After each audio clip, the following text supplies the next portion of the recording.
सीटों से अगर एक राज्य में पीछे रहती है, तो इस देश के लोगों के ऑर्गेनिक विजडम पर जो हमारा विश्वास है वो अटूट है।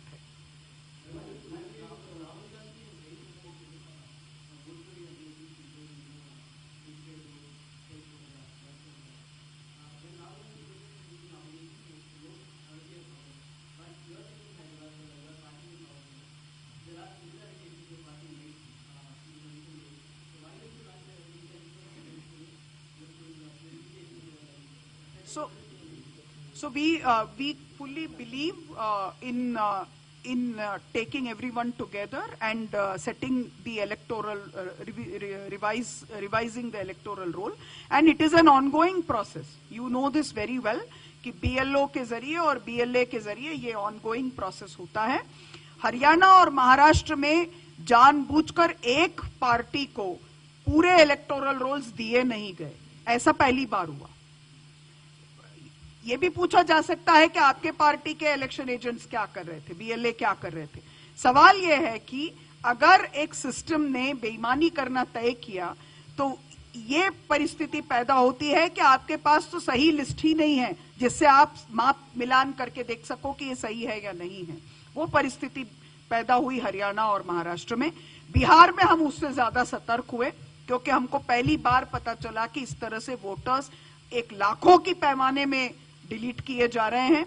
तेलंगाना में हमारी आंखें खुली हुई है और हम उस अभियान को जरूर करेंगे, हमारे कार्यकर्ताओं के जरिए भी करेंगे, खासतौर पर इसलिए भी कि पड़ोस में जहां कर्नाटक में कांग्रेस राज्य की सरकार होने के बावजूद लोकसभा चुनाव के पहले वोट चोरी का बड़ा मामला सामने आया। महादेवपुरा में सबसे पहले राहुल जी ने ही उसको एक्सपोज किया। हम उसके लिए पूरी तरह से प्रतिबद्ध हैं और हमें विश्वास है कि अगले इलेक्शन से पहले हम ये काम करेंगे। जैसे तेलंगाना राज्य ने सामाजिक न्याय के लिए पूरे देश में एक उदाहरण स्थापित किया, जिस तरह से जाति जनगणना के जरिए एक उदाहरण स्थापित किया, हमें विश्वास है कि लोकतांत्रिक पारदर्शिता के लिए भी वैसा उदाहरण स्थापित करें।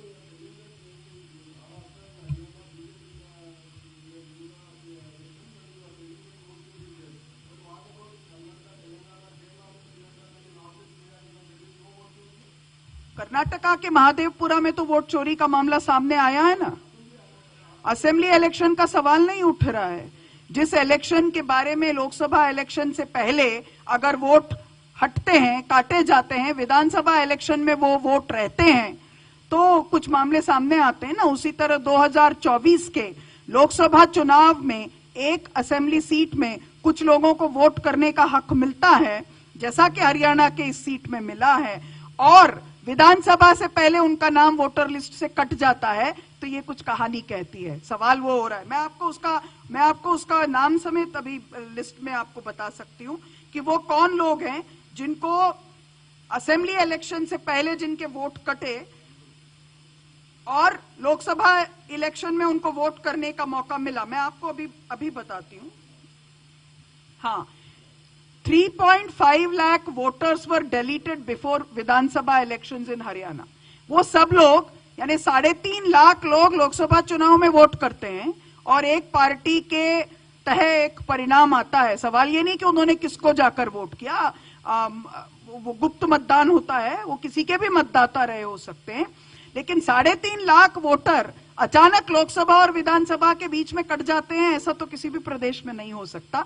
300 हो सकता है, कहीं माइग्रेंट लेबर हो सकते हैं, कहीं जा सकते हैं, 200 हो सकता है, 30 हो सकता है, 35 हो सकता है।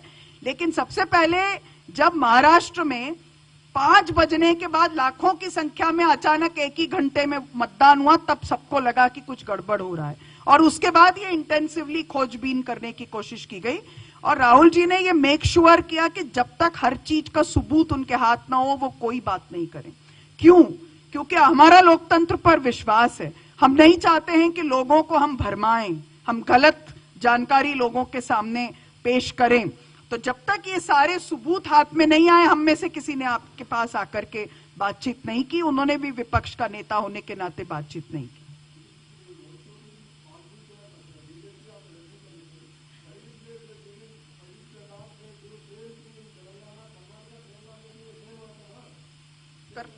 तो तेलंगाना कर्नाटका में लोकसभा चुनाव के परिणाम आज भी तो अलग है ना विधानसभा चुनाव से। जिस दिन यहाँ पर उन सब चीजों की बात की तह तक जाने की कोशिश की जाएगी, कुछ सच्चाइयां आएंगी सामने। और हम वही चाहते हैं, वोट चोरी के सिग्नेचर कैंपेन को चलाकर हम वही समझना चाहते हैं।